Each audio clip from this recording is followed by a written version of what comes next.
Hello friends, एक बार फिर से आप सभी का स्वागत है मेरे YouTube channel study with MD में। कैसे हैं आप सब? मुझे उम्मीद है आप सभी बहुत अच्छे होंगे और अच्छे से पढ़ाई भी कर रहे होंगे। पिछली वीडियो में हमने बात की थी जो अंडाणु जनन है oogenesis के बारे में। आज हम इस वीडियो में बात करेंगे ओवम की यानी कि अंडाणु की संरचना के बारे में। तो देखते हैं कैसी संरचना होती है अंडाणु की। आइए स्टार्ट करते हैं। जैसा कि सभी कोशिकाओं में हमने देखा है कि सभी कोशिकाओं में बाहरी आवरण पाया जाता है जिसको क्या बोलते हैं, प्लाज्मा मेम्ब्रेन यानी कि कोशिका झिल्ली बोलते हैं।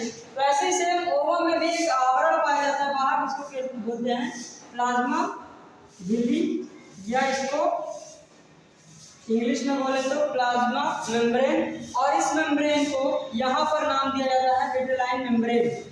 और इस विटेलाइन मेम्ब्रेन के बाहर भी दो आवरण पाए जाते हैं। ओवम में दो आवरण और पाए जाते हैं, देखते हैं बना करके हम।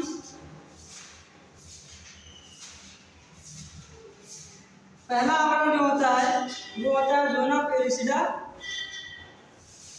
और दूसरा आवरण जो होता है वो होता है कोरोना रेडिएटा।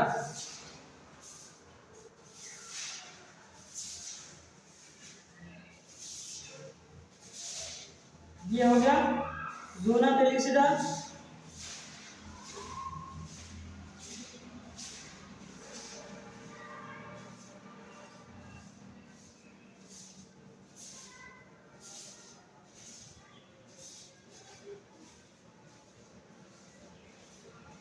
ये अकोशिकीय होता है और ये क्या होता है, ट्रांसपेरेंट होता है।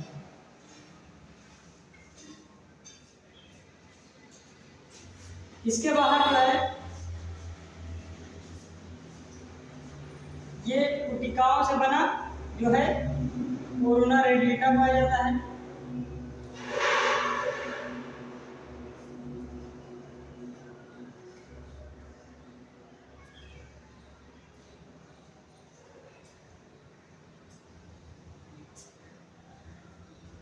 ये कोरोना रेडिएटा की लेयर है।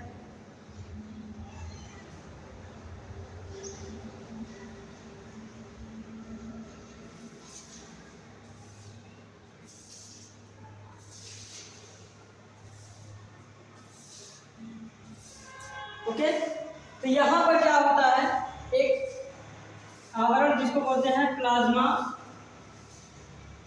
मेम्ब्रेन, और इसको यहाँ पर नाम दिया जाता है विटेलाइन मेम्ब्रेन।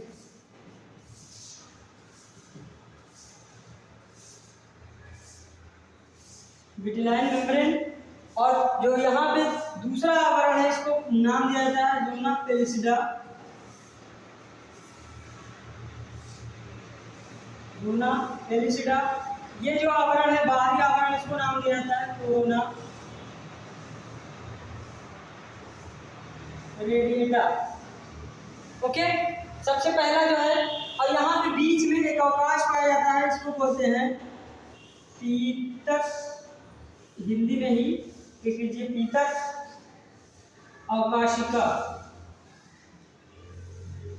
पीतक अवकाशिका, इसकी इंग्लिश नहीं मालूम है। यहाँ पर जो बीच में एक स्थान होता है जिसमें क्या होता है, कोशिका द्रव्य यानी कि प्लाज्मा पाया जाता है, और इसमें कुछ कण पाए जाते हैं जिसको बोलते हैं ग्रेन्यूल्स। बाहर इस तरह से ग्रेन्यूल्स पाए जाते हैं, इस तरह से। ये क्या है, ग्रेन्यूल कहलाता है, ग्रेन्यूल्स। यहाँ पर इसका जो प्लाज्मा होता है वो दो भागों में बटा होता है। बाहरी जो होता है वो एक्टोप्लाज्म, और आंतरिक जो होता है वो एंडोप्लाज्म कहलाता है। इसमें इसका जो प्लाज्मा होता है वो क्या होता है, एक तरफ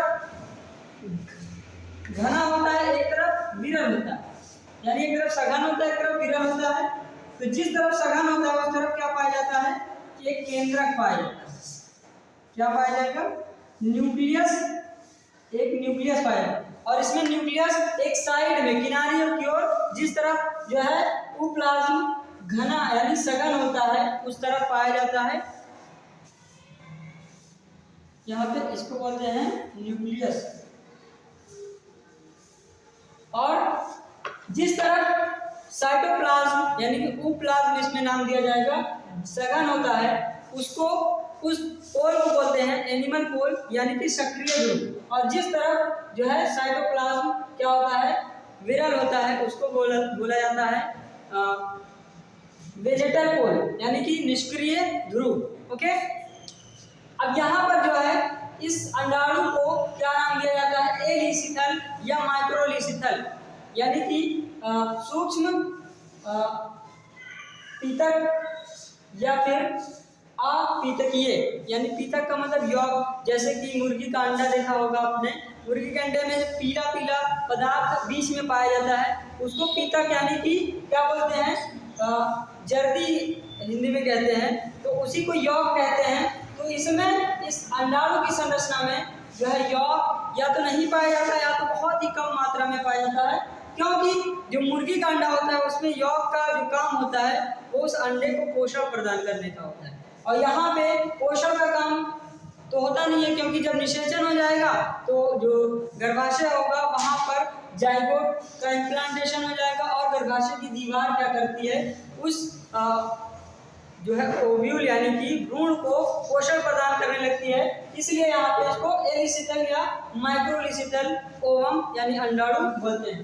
ओके, इसमें सबसे पहला आवरण जो है कोरोना रेडिएटा, इसमें जो है ये जब अंडोत्सर्ग की क्रिया होती है तो उस समय जब अंडाणु जो है बाहर निकलता है अंडाशय से, तो उसमें पुटकीय जो पुटक कोशिकाएं होती हैं वो भी साथ में चली आती हैं। उसमें क्या पाया जाता है, हमारा हाइड्रोनुलोनिक अम्ल और म्यूकोपॉलीसैकेराइड, वो दोनों मिल करके जो है अंडाशय के बाहर एक आवरण बना देती हैं, जिसको क्या नाम देते हैं, कोरोना रेडिएटा। और दूसरा जो आवरण है हमारा जोना पेलिसिडा, जोना पेलिसिडा। अब यहाँ कोरोना रेडिएटा में जो है जब हमारा जो है स्पर्म इसके कांटेक्ट में आएगा तो क्या करेगा, स्पर्म को इसको भेजने के लिए क्या होता है, स्पर्म में एक हाइड्रोलाइज एंजाइम रिलीज होता है एक्रोसोम में, तो वो इसको भेज कर दूसरे आवरण यानी जोना पेलिसिडा के पास पहुंचता है। अब जोना पेलिसिडा में क्या होता है, जो है एक एंजाइम रिलीज होता है जिसको नाम बोलते हैं फर्टिलाइजिंग एंजाइम।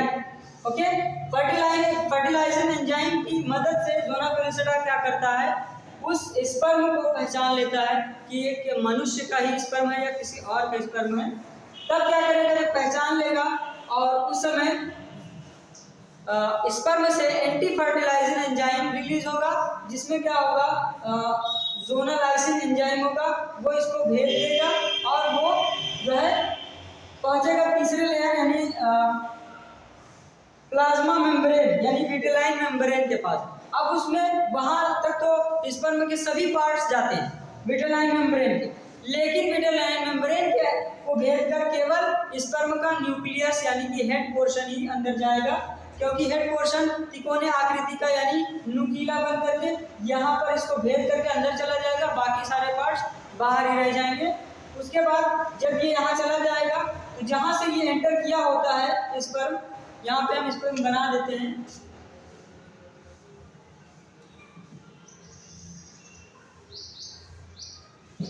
यहाँ पर जब स्पर्म यहाँ पर चला जाएगा और अंदर, तब ये ग्रेन्यूल जो होते हैं वो उस छिद्र को बंद कर देते हैं ताकि दूसरा कोई स्पर्म और एंटर न कर पाए। ओके, अब क्या होगा, जब देखिए जो स्पर्म होता है उसके न्यूक्लियस में न्यूक्लियोलस नहीं पाया जाता है। अब उसका न्यूक्लियस और ये जो है अंडाणु का न्यूक्लियस आपस में फ्यूज होकर के निषेचन की क्रिया करेंगे और जाइगोट का निर्माण कर देंगे। तो ये है अंडाणु की संरचना। आई होप कि ये संरचना आप लोग को समझ में आई होगी और एक्सप्लेनेशन भी। तो लास्ट तक वीडियो को देखने के लिए आप लोग का बहुत बहुत धन्यवाद और इसको नोट कर लीजिए। मिलते हैं नेक्स्ट वीडियो में, तब तक के लिए जय हिंद, जय भारत।